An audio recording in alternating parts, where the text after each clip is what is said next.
अस्सलाम वालेकुम dear students, myself Asad Ali Bajwa. बच्चे एफएससी पार्ट 1 का आज का जो हमारा लेक्चर है वो लेक्चर एक्सरसाइज 12.3 से रिलेटेड है।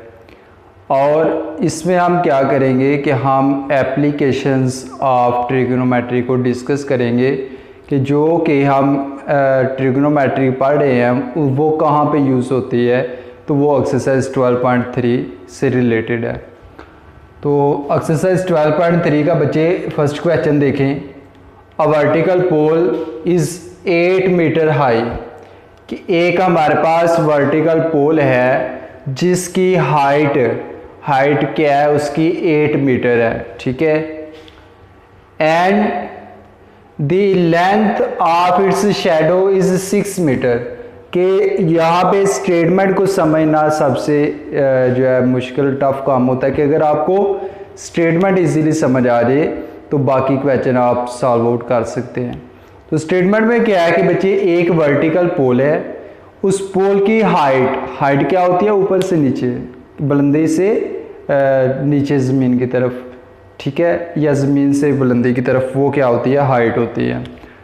तो हाइट जो है हमारे पास क्या है, 8 मीटर। तो मैंने यहाँ पे डायग्राम ड्रा की कि मैंने ABC एक ट्रायंगल का नाम दे दिया उसे, और ये हमारे पास एक वर्टिकल पोल है जिसकी हाइट क्या आ गई, हमारे पास 8 मीटर आ गई। And the length of its shadow is 6 metre, कि उसका जो शैडो है, अगर हम जो है सूरज के सामने खड़े हो तो सूरज की रेस जब हम पे पड़ती हैं तो हमारा जो शैडो है, शैडो बच्चे कहाँ पे बनता है, हमेशा अर्थ पे बनता है, ज़मीन पे बनता है हमारा जो शैडो है। तो नीचे शैडो बनता है, तो इसलिए जो शैडो है, शैडो की लेंथ हमारे पास 6 मीटर है, तो हमने वो नीचे ड्रा कर दिया। और ट्रायंगल कंप्लीट करने के लिए ये लाइन हमने खुद से ड्रा कर दी जो कि हाइपोटेनस है। उसके बाद देखिए बच्चे कि हमने फाइंड क्या करना है, what is the angle of elevation of the sun at that moment, कि एंगल ऑफ एलिवेशन क्या होगा। एक हमारे पास होता है एंगल ऑफ एलिवेशन, एक हमारे पास होता है एंगल ऑफ डिप्रेशन। तो एंगल ऑफ एलिवेशन वो एंगल होता है जो कि टॉप पे बन रहा होता है, ठीक है, किसी हाइट पे बन रहा होता है। और एंगल ऑफ डिप्रेशन वो एंगल होता है जो कि लोएस्ट जो हमारे पास वैल्यू है वहाँ पे बनता है, कि नीचे बन रहा होता है, लोएस्ट हाइट पे। तो देखिए हमने एंगल ऑफ एलिवेशन फाइंड करना है। लेट कर लिया, let alpha be the required angle. Alpha वो एंगल है, एंगल ऑफ एलिवेशन है जो हमने फाइंड आउट करना है। देन tan अल्फा किसके इक्वल होगा, परपेंडिकुलर ओवर बेस के। क्या आपने पढ़ा होगा कि tan अल्फा इक्वल होता है परपेंडिकुलर ओवर बेस के। और यहाँ पे हम tan का फंक्शन ही क्यों यूज कर रहे हैं, आपके माइंड में क्वेश्चन आना चाहिए। तो बच्चे हम tan का फंक्शन इसलिए यूज कर रहे हैं कि हमें जो वैल्यूज दी गई है उन वैल्यूज के अकॉर्डिंग हम चूज करेंगे कि हमने कौन सा फंक्शन यूज करना है। क्लियर हो गया। अब देखें कि यहाँ पे ये परपेंडिकुलर होता है, ये बेस होता है, और ये क्या होती है, हाइपोटेनस। तो परपेंडिकुलर ओवर बेस के दो वैल्यूज दी गई हैं, परपेंडिकुलर ओवर बेस इक्वल होता है tan के, तो इसलिए आपने यहाँ पे tan का फंक्शन यूज किया है। तो tan अल्फा बच्चे किसके इक्वल आ गया, 8 मीटर डिवाइडेड बाय 6 मीटर, कि हमारे पास tan अल्फा किसके इक्वल आ गया, परपेंडिकुलर की वैल्यू हमारे पास यहाँ पे क्या है 8 मीटर, और बच्चे बेस की वैल्यू यहाँ पे क्या है 6 मीटर। तो मीटर मीटर से कैंसिल हो जाएगा, 8 डिवाइडेड बाय 6 किया तो हमारे पास क्या आ गया 1.33। तो यहाँ पे tan इस साइड पे है, तो जब ये दूसरी साइड पे राइट हैंड साइड पे आएगा तो ये आगे tan इनवर्स हो जाएगा, और tan इनवर्स 1.33 लिया तो हमारे पास अल्फा इक्वल आ गया 53 डिग्री 8 मिनट। तो यहाँ पे बच्चे कि ये जो 8 मिनट आया ये 53 पॉइंट समथिंग वैल्यू आएगी। तो पॉइंट से बाद वाली वैल्यू को 60 के साथ मल्टीप्लाई करवा दें तो आपके पास वो वैल्यू मिनट में कन्वर्ट हो जाएगी। अब इसके बाद देखिएगा कि हमारे पास क्वेश्चन नंबर 2 है। तो बच्चे क्वेश्चन नंबर 2 की क्या स्टेटमेंट है, देखें, अ मैन 80 डेसीमीटर के एक आदमी है जो कि 18 डेसीमीटर टॉल, एक आदमी जो 18 डेसीमीटर लंबा है, ठीक है। Observes that the angle of elevation of the top of a tree at a distance of 12 metre from him is 32। Statement में हमें क्या बताया जा रहा है कि एक आदमी है, एक मैन है जिसकी हाइट जो कि 18 डेसीमीटर टॉल है, लंबा है। उसने ऑब्जर्व किया, उसने मुशाहदा किया कि एंगल ऑफ एलिवेशन जो है at the top of the tree, कि एक दरख्त के टॉप पे जो एंगल ऑफ एलिवेशन है और at a distance of 12 metre from him, तो जो दरख्त है, ठीक है, यहां पे मैं खड़ा हूं लेट्स सपोज, तो मुझसे 12 मीटर दूर एक दरख्त है, ठीक है, 12 मीटर फ्रॉम हिम, तो मुझसे एक 12 मीटर दूर एक दरख्त है, ट्री है। तो मैंने ऑब्जर्व किया बच्चे कि दरख्त के जो टॉप पे एंगल ऑफ एलिवेशन बन रहा है, वो एंगल ऑफ एलिवेशन क्या है, 32 डिग्री है। क्लियर हो गया। अब उसके बाद आपने फाइंड क्या करना है, और डिस्टेंस जो है, देखिए मैंने डायग्राम ड्रा कर दी कि ये आदमी की लेट्स सपोज हाइट है वो 18 डेसीमीटर लंबा है। लेट्स सपोज मैं ही अपना ही एग्जांपल ले लेता हूं, तो अगर मैं किसी भी ट्री के पास खड़ा हूँगा तो मुझसे ट्री की जो हाइट है वो क्या होगी बच्चे, हमेशा ज़्यादा होगी, ऐसे ही है। तो डिस्टेंस जो है, डिस्टेंस हम कैसे मेजर करते हैं, एक पॉइंट से दूसरे पॉइंट तक। तो अगर तो हम डिस्टेंस फाइंड करना चाहते हैं तो डिस्टेंस हम अर्थ के लिहाज से, ज़मीन के लिहाज से हम फाइंड आउट करते हैं। ऐसे है कि अगर मुझसे 12 मीटर दूर एक ट्री है तो उस ट्री का जो डिस्टेंस है वो नीचे हमेशा बेस पे ही आएगा। क्लियर हो गया।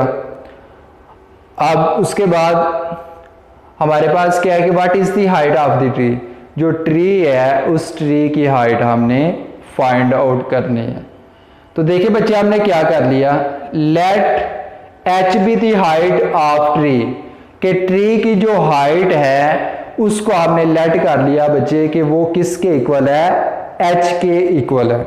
किसके इक्वल है, ट्री की हाइट एच के equal. And A C be man be the man, और ए सी क्या है हमारे पास, मैन है, यहां पे मैंने इसको रिप्रेजेंट कर दिया। देन अब देखिए ये वाली साइड इस साइड के इक्वल होगी, ठीक है। डायग्राम थोड़ी बनाने में टेढ़ी हो जाएगी तो वो उसका कोई इशू नहीं। तो ये साइड देखें तो इस साइड के क्या है, इक्वल है।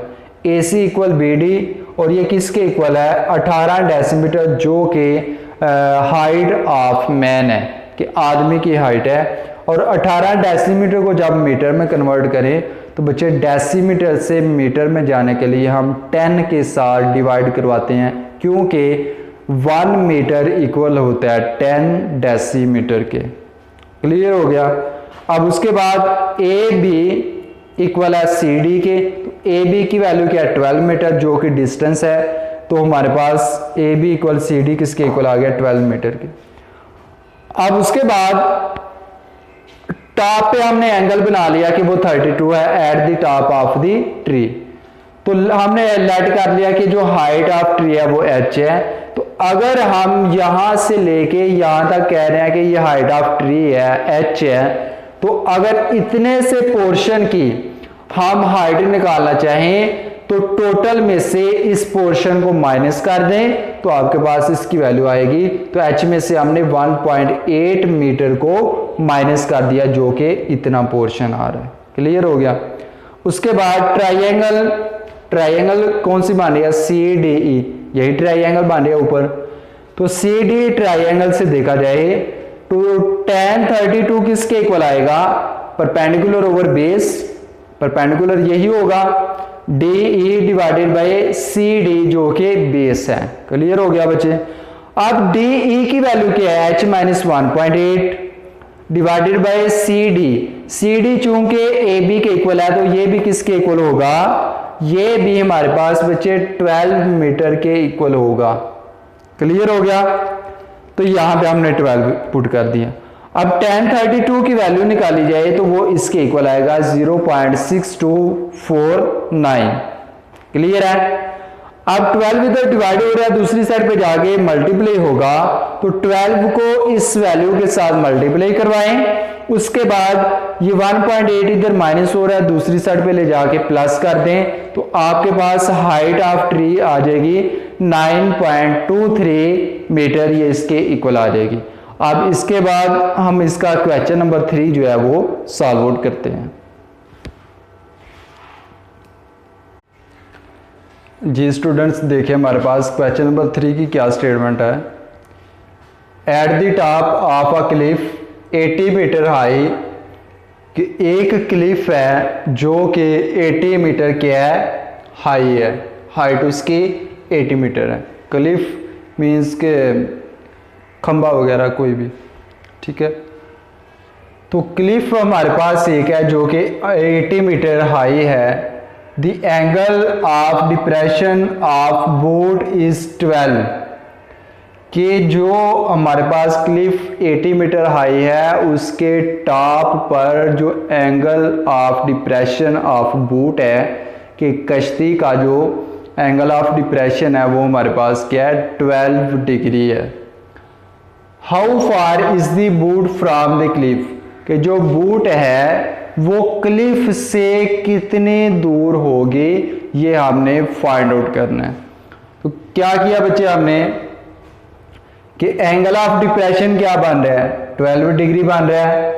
हमने ए बी सी एक ट्राइंगल बना ली, 80 मीटर उसकी हाइट होगी, और हमने क्लिफ और बूट के दरमियान में डिस्टेंस फाइंड करना है। तो डिस्टेंस हम कहाँ पे मेजर करते हैं, अर्थ पे, तो इसलिए हमने यहाँ पे x सेलेक्ट कर लिया। Let x be the required distance, कि x जो है वो रिक्वायर्ड डिस्टेंस है जो कि हमने फाइंड करना है कि जो बूट है वो क्लिफ से कितने डिस्टेंस पे मौजूद है। देन अब यहाँ पे देखें तो हमारे पास ये परपेंडिकुलर की वैल्यू, ये बेस हमने फाइंड करनी है। तो वैल्यू के अकॉर्डिंग अगर हम ट्रिग्नोमेट्रिक फंक्शन यूज करें तो यहाँ पे tan का फंक्शन यूज होगा। तो tan 12 बच्चे किसके इक्वल आ गया, BC ओवर AB के इक्वल। अब tan 12 की वैल्यू क्या होगी, 0.2126, इसकी वैल्यू निकाल लें आप कैलकुलेटर पे।